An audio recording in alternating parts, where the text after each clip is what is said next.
Saudara, pemain pilihan pelatih Timnas Indonesia Patrick Kluivert saat kontra Tiongkok di kualifikasi Piala Dunia 2026 ronde ketiga grup C telah resmi dirilis.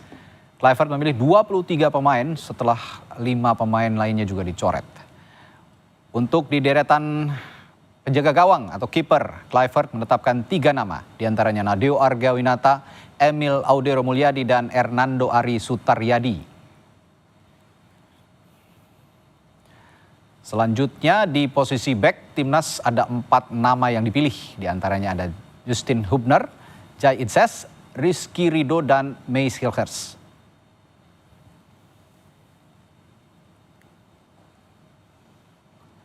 Sementara di posisi pemain tengah, Kluivert memilih lebih banyak pemain. Ada nama Yakob Sayuri, Kevin Dix, Yance Sayuri, Calvin Verdong, Nathan Choaon, Ricky Kambuaya.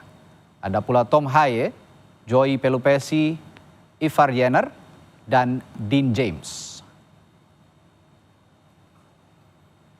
Sementara di lini depan, Kluivert juga punya lumayan banyak pilihan. Ada nama Egy Maulana Fikri, Stefano Lillipali yang juga bisa didorong ke depan. Beckham Putra yang juga bisa menggantikan sepertinya peran Marcelino Ferdinand yang absen malam hari ini. Lalu Ole Romeni dan juga Rafael Strauch.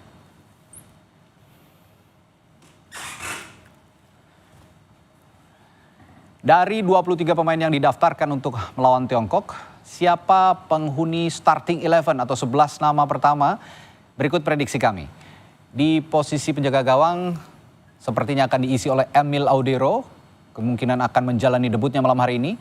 Lalu ada trio benteng pertahanan Timnas yang akan diisi Rizky Ridho, sepertinya Jai Itses dan juga Meis Hilgers. Di tengah ada duet Joey Pelupesi dan Tom Haye, akan menjadi metronom di lini tengah. Dan di sisi kanan dan kiri ada Kevin Dix dan Calvin Verdong. Ini sepertinya juga mereka akan naik turun mengawal pertahanan dan mendukung serangan.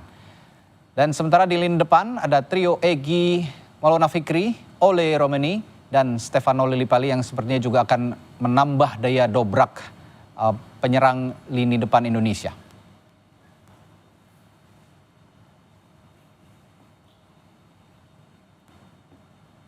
Dan untuk mengulas tadi pemain-pemain pilihan Patrick Kluivert dan starting 11 yang akan kira-kira diturunkan oleh Coach Patrick Kluivert, pelatih